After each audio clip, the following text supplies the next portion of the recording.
welcome back to The Spill. I'm one of your hosts, Tamia. I'm India. And I'm Marcus.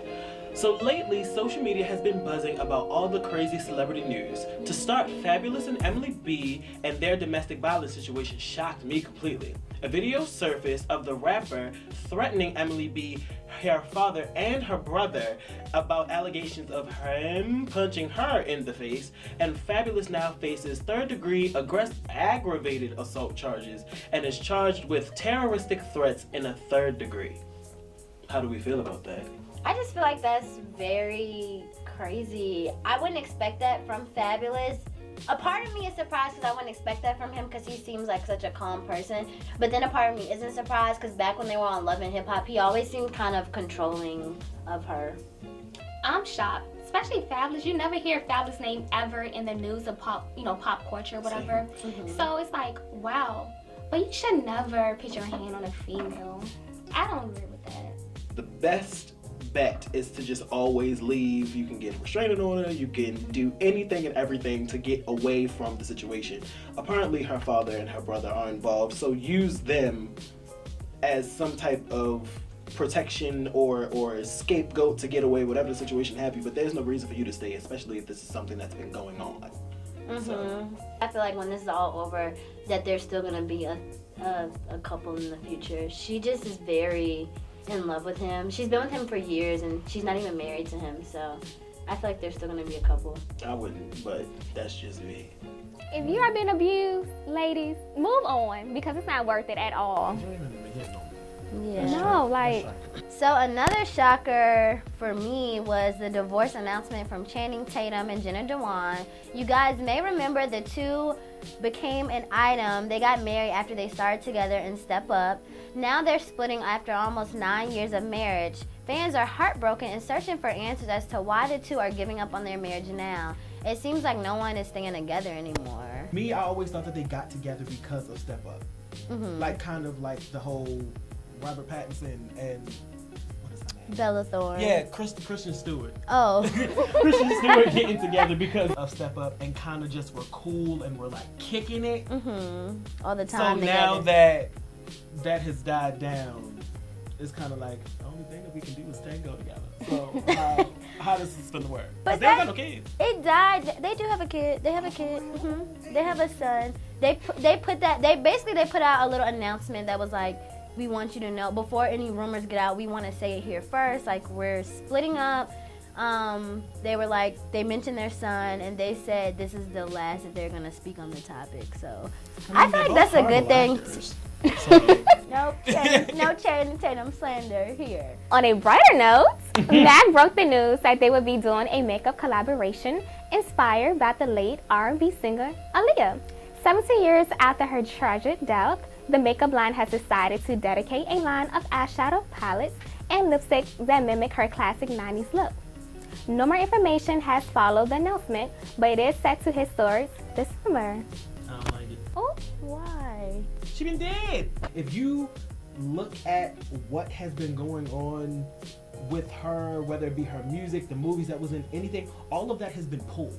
I was gonna say, I wonder how her family feels about this collaboration because, like you just said, they don't have any of her music on any of these streaming services because they just want her to, like, basically lay to rest. Like, so I feel like it makes sense now because I feel like a lot of 90s makeup trends are coming back out, like bright red lips, and like a lot of people do the lipstick with like the dark liner now. So I feel like it makes sense, but I don't know if they should play off of Aaliyah for it. Yeah, they're just using it to make money. I just feel like nobody remembers her for her makeup. Like, I don't Yeah. think makeup when I Yeah, think she's of Because she was more always so- like natural. Yeah, for type of makeup, I'm thing. thinking like Lil' Kim. Like, I don't know. Yeah, like you could have did Lil' Kim, you could have did Mary J. Blige, you could have did Yeah. anybody in that circle of time. Like you could have did Brandy, you could have did Monica, because makeup in the 90s was kind of, until Lil' Kim came out with like all the different colors, makeup in the 90s was completely the same. Let's see what's up on the street with our girl Reagan with Word on the Street. Hi, I'm here with Caesar, and he's going to tell me 3 celebrities that broke up so far in 2018. No idea. No idea. None. Not any celebrities. Maybe Brad Pitt. Okay, that's one. That's one. Do you have another one? Nope. Hey everyone, it's Reagan back with another segment of Word on the Street. It's only 4 months into 2018 and we've already seen some of our favorite celebrity relationships fail. I decided to ask George Mason if they knew 3 celebrity couples that have already broken up in 2018. Let's see what they had to say. Channing Tatum and his wife. I can't remember her name, but Jenna Dewan. yeah, for sure. I don't know if Justin Bieber, Selena is still a thing. Tiger Woods and Christian Smith. Chris Pratt and Anna Faris broke up in 2017. That's recent. We can count Yeah, that. that counts. I think Rob Kardashian and Blac Chyna would be a crazy one. Is They're it both models. Zayn and Gigi? Yeah. Okay, yeah. I'm here with Odyssey and she's gonna tell me her best breakup line. It would have to be sorry, not sorry. You know, I'm taking off my glasses because I don't want to see you anymore. Oh, I like Yeah, that one. thank- I think we should see other people, and I'll like give you like some reasons why. I'll say, okay, this would be like a cop-out excuse, but I'll just say, I just need to focus on my schoolwork right now. Okay, yeah. I'm a little distracted right now. I mean, maybe in a year we can try again, but it's like, I don't know about this time. All right. Well, that's all we have for you today, and we'll see you on another episode of The Spill. I had the pleasure of interviewing an up-and-coming band called Control Chaos. They're actually an opening act at this year's Broccoli City Festival in D.C. Let's check that out. Guys, we're back with another episode of The Spill, and we're here with Control Chaos. What's up, guys? And they are a band straight out of the DMV. They perform around the DMV, and they're going to be performing at this year's Broccoli City Music Festival. Woo! So, I'm joking. Wait, you guys can just go down the line, starting here, and just say your name and what you do in the band. Okay, I'm Raphael. I'm in Control Chaos. I'm the percussionist for Control Chaos. That was for you. Jonathan Foots Livis, the drummer / band leader / manager of the group. Milton Music, Milton, the vocalist, MC, lyricist, the guy in the background who just helps make things flow. All right. So how did the name come about? Alright, so do you want the long story or the short story? Oh, whatever you want to get. Okay. Control Chaos was actually an idea when I was in college, my sophomore year of college. I was in another group and I thought it was going to be a project. Had a dream one day and I woke up, I was like, oh man, this is crazy. But it looked so controlled. Like it looked unreal but real at the same time in the dream. So I said, what would I call it? So I was literally walking around nervous, like pondering on what would I call this. And then I finally came up with it, Control Chaos with K's. Now, the funny thing about that is I happen to be a Catholic, So everyone thought it came from that, but this was like way before Kappa. Like it was just a crazy idea, really dope. And then it just didn't happen for 2 years. So I kind of like put it to the wayside and kept doing my thing as a musician. And then I moved to LA, things went south, and the idea came back again. And then, yeah, here we are. I called the guys after the dream. I told them about the dream. They saw the dream, and my bros are here. Okay, so there's 10 people in the band, right? Yeah. Okay, so how did it become like a 10-person thing? Like you just reached out to everyone you know that made music and... Well, no, it's actually a beautiful thing. These guys are like not just musicians, they're like my family. Like they're all friends. Like me and Ralph have been friends for like 5 years. I've known him for 11? Like we're like legit childhood friends. So but that's like my story with everybody in the group. So it was kind of weird because it was like we always dreamed of doing something like this together, but we always were doing our own individual thing, and the opportunity didn't present itself. But at the time, it just happened, and like so now we're here. Okay, so how long have y'all been in this music industry, like in a band? Like when As did a it start? group or individually? Individually. Let's see, let me think about it. I've probably been doing music, like I'm saying, I've been doing like music and like church stuff, you know what I'm saying, like that all my life. But as far as like really taking it seriously as a business and understanding that aspect, like I want to say like 6 years. 6 years I've been down. I've been out in Philly most of my time, Started when I was at school in another part of Pennsylvania. And I would just travel back and forth there, you know what I'm saying, 4 or 5 times a week. It was like an hour and a half, but we make it happen and just made a CD, pushed that out there, got to do festivals, stuff like that, you know what I'm saying, got my own ground game, got mad love about Philly, you know what I'm saying, like definitely like a second home. And from there, I saw what they had in Philly as far as like an infrastructure, as far as the scene, and I said I got to bring that back here, so now I'm here just trying to build that, and on the same note, build with the family I have. So. Me, individually, I started playing drums at the age of 2.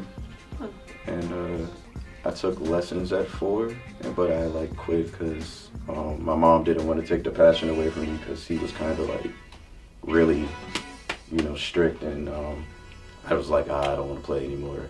And truthfully, I just felt like I could teach myself. And then I did. So I would say 20 years now, like as a drummer. But like I've definitely expanded now, like as far as vocals and like keyboards and stuff like that and producing. So as far as that, that's maybe 3 years. But all around musician, yeah, legit 20. So me, I want to say I started music around like 3rd, 4th grade. I picked up a trumpet, and I just started to go straight into the brass family, like tuba, baritone, trombone. And as far as percussion, I always had like a drive for that, like congos, timbales, and just other hand instruments. Like go-go, I grew up in DC, and my dad was just big on go-go, so I kind of grew on that. But as far as taking what I do seriously, that didn't happen until like college. At first, he kind of made me want to just be better. And then he gave me like my first set of congos, and then from there, it just grew. So I didn't know you played brass at all. I never didn't know that. So I was over here making fun geek faces. How did, I know y'all are performing at Broccoli City, that's really big. How did that happen? Well, once again, I was in another group back in the day, so I put in a lot of time over the years, ran into a lot of different faces, so I'm, I guess, well known in the area. So like Light Show just happened to be one of those guys I knew from back in the day when I was doing that, and his DJ was actually in the drum line with me and Ralph, and he would like DJ some of our shows. We would do like, we have a residency at Tacoma where every 3rd Wednesday we'll do a show, and sometimes Wright will come to the show and DJ our shows.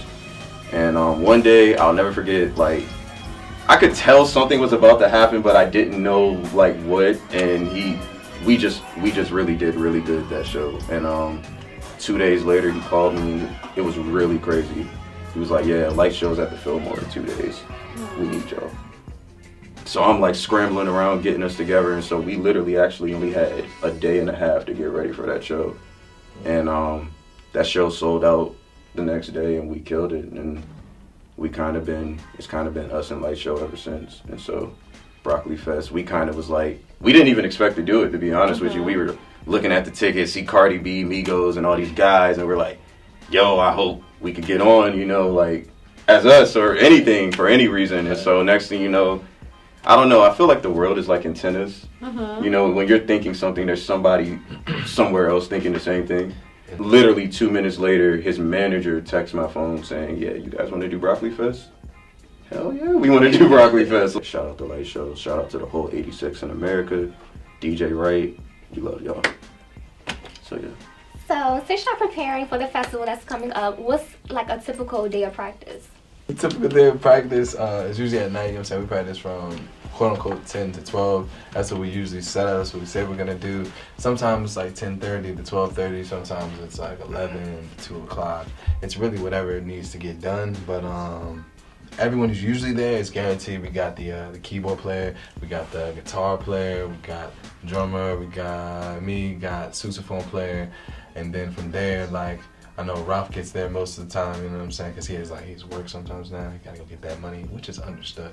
But when he comes, it's usually super exciting. Like, there's this video that we put on the other day that like Ralph's like jumping and like he's like Yeah. At the same time, like, No, practice. Example, but Practice is like not just practice for us. Practice is like our outlet, like you know, because we have so many like different lives sometimes, and our days could be so crazy. So when we all get there, we're actually excited to see each other. Like finally, my family, and that's the type of stuff that happens. Ralph will innovate and create, like he said, and just do something else that he never did before. And it's like that with everybody, you know. Not even just like the regular, your ordinary band. Like you're seeing violins and harps and on a regular basis, and you get to be around that, and then it's going to change the world, man. Like I hope it does. Like, but I think it will, because it's actually like a very magical thing. Like I can't even explain it unless you were there. It's genuine. It's actually, Milton had an idea to like actually make our practices live, like you should. so you guys could like actually have the experience that we had. So yeah, we may do that. We may actually do that. Also, the purpose of Control Chaos was to cultivate everyone in their songwriting and their composing, their producing, or whatever it may be. It's a lot of us that do a lot of things. What advice would you give to people that's younger than you that wants to be like in the music industry or band industry? Practice. And I would say just work harder like than you did the day before. Like always strive to beat yourself, beat the self that you were yesterday, and keep like researching like whatever you do, whether you play violin, even harmonica, stay current, and definitely like listen to people that came before you, as Foot said, like, because you can learn a lot. You can learn what to do, what not to do, what works, what doesn't work. And if you don't shed any blood, sweat, and definitely tears for what you do, you don't love it, because I had all three. Okay, so where can people keep up with you guys? And what's next for you guys too? What's next? Great question. We have a project entitled Let Love that is coming out very soon. My guy. Exciting. Yeah, man, I'm psyched, man. It's a great project. It tells a basic story, but it's deeper than what any. Bring it? Yeah, hey man, go ahead, bro. Alright, so Let Love, simple but complex. It's just it's like we're just trying to like more so make the metaphor of utilizing love as what everyone's trying to do. Everyone wants to control it. Everyone wants today, but you know what I'm saying, we need love, but in a sense we're just trying to, like in the Control Chaos sense, everywhere, everything, but we have to let it be. That's the only way to really like appreciate and take forth. So now we're just we're just taking everybody through the journey of that walk sometimes, you know, like the beauty, the addiction, the hardships, the joy, the wild side, all the things. Yeah, and all to get to the end, to just realize none of us know what we're doing. So let love. Yeah, and follow us on Instagram @_Control Chaos with 2 Ks. On Twitter, same thing. Snapchat is Coca_3. Hey, spell Coca. KOKHA_3 with the number 3.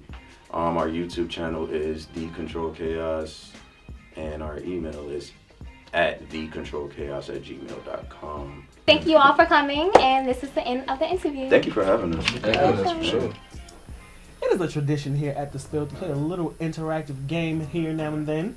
So we're going to play Black Card or Vote. I hope y'all know y'all black trivia, because I definitely maybe do. We will all be asking 5 different questions on these cards. They're basically trivia questions on black culture, and whoever has the most cards at the end is deemed the winner. Who did the kid tell to purify herself in the waters of Lake Minnetonka? Next. Who is Prince Akeem's silky smooth rival in Coming to America? Oh, is it Randy Watson, Tommy, Cleo McDowell, or Daryl? Daryl. Yes. Ding, ding, ding. Okay, there you go. But he went double platinum with no features. Is it Drake, J. Cole, Future, or 21 Savage? J. Cole. Yes. Who played Pop on House Party? Bernie Mac, John Witherspoon, Robin Harris, or John Amos? The second one. No. Robin Harris? Yeah. Oh, hell. Who was Bruce Leroy's enemy in The Last Dragon? I don't know this. That's black? I don't know. Can we skip this one? Which university did First Lady Michelle Obama attend for undergrad? Howard, Yale, University of Chicago, or Princeton? Okay, so because she from Chicago, No. The first one. I think it's the last one. It's It's that not. one. It's Princeton. Or, She's you so get what I mean. smart. Yeah. What heritage does Beyonce proudly claim? And wow, really? I didn't even know. A, Dominican, B, Creole, C, Haitian, or D, she got Indian in her name. Creole. How do you know that? Well, I always just think that she was French because her middle name is Giselle. According to Queen B, what's the best revenge? A, slam. B, dinner at Red Lobster. C, a mean wig. Or D, your paper. Your paper. Wow. It's the term for cutting relaxed hair off to leave only natural hair. A scissoring. B, hair splitting. C, the big chop. Or D, shingling. The Big Chop. He played Pinky in Next Friday. John Witherspoon, Bernie Mac, Clifton Powell, or Keith David. Clifton Powell. Mm-hmm. Pinky. Oh, who played Ricky in Boys in the Hood? Ice Cube, Tupac Shakur, Morris Chestnut, Cuba Gooding Jr. Morris Chestnut. Yeah. You need some. He ran off on the plug twice, but you might find him at the Ritz-Carlton. Gucci Man, Future, Yo Gotti, or Plies. Plies. Yep. This has to be recent. We have come to the end of yet another episode of The Spill. Tune in to our next episode, which will sadly be our last for the semester, as we take on Mason Day